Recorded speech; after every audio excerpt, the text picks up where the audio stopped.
Welcome to our team presentation. We are the adventure team. My name is New and my partner is Vân.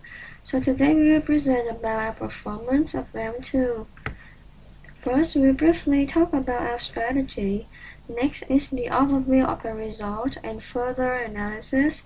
And finally is our plans for round 3. Our strategy is broad differentiator.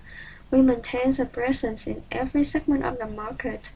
Our competitive advantage is providing products with excellent designs, high awareness, and easy accessibility.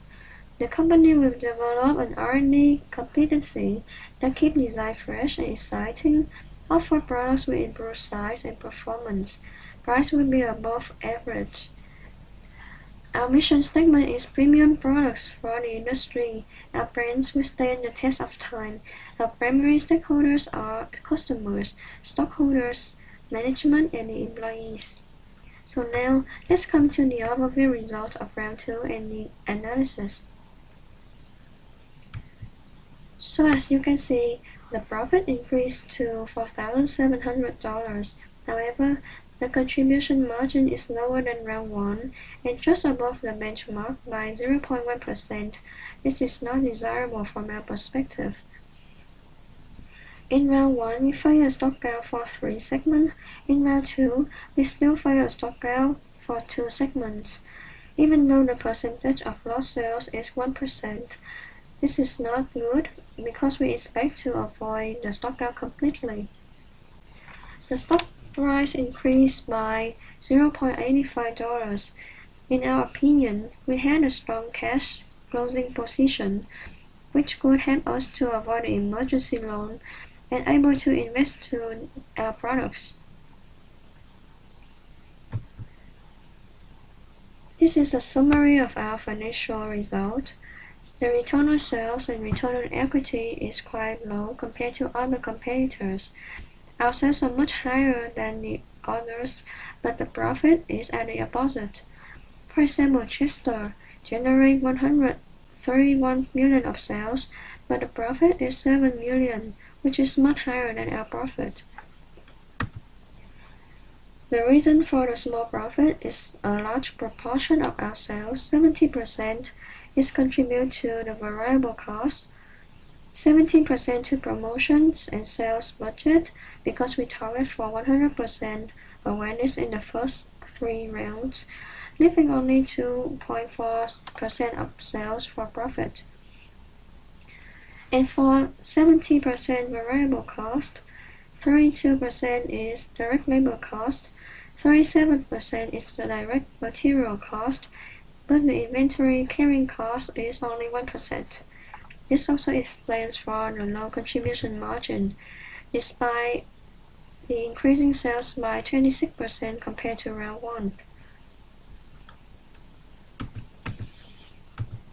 Our market shares increased by 3%. Our goal is to be the leader in high-end performance and size. In round 2, we achieved the highest market share in performance and size. But in high-end, we came at the 2nd place. This is because Baldwin has 2 products in this segment, as expected when we analyzed the perceptual map of round 1. And as I mentioned before, we had a stockout in 2 segments, traditional and size, and almost stockout in performance segment. However, in round 2, we have more inventory in low-end and high-end. But our strategy is to maintain the inventory level of maximum 100 units because the carrying cost is very high. We must also forecast the demand more carefully, as the percentage lost sale in the size segment is 5%. We most likely lose the sales opportunities to other competitors. Also in this round, we launched a new product in high-end segment, which is expected to be completed in round 3. The blend utilization rate improved. However, this led to higher labor costs and they had to work overtime.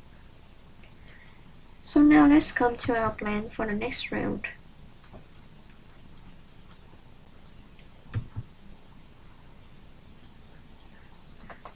For round 3, our goals include better forecasting, contribution margin improvement, customer awareness and accessibility, and invent new products.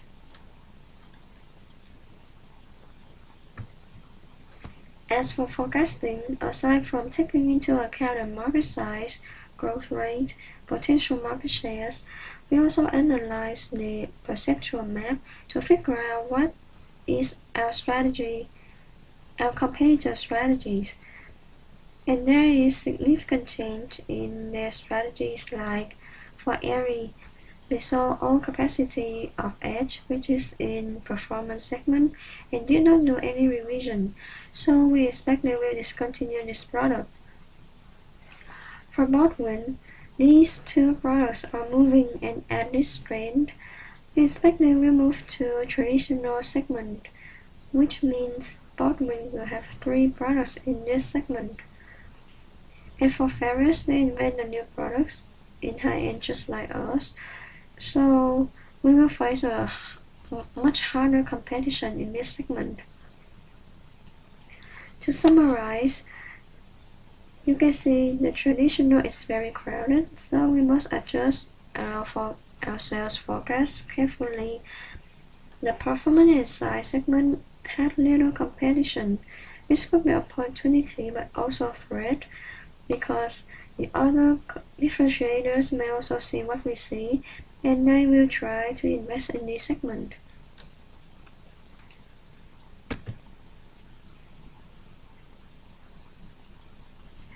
For accessibility, we try to achieve 70 to 80% accessibility for all segments by increasing sales budget to $3,000.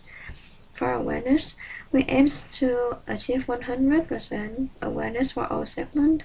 We also try to improve the contribution margin by slowly increasing the automation level. We target A for traditional, 10 for low end. We also invest heavily in TQM. And for sales, we project to increase sales by at least 30%.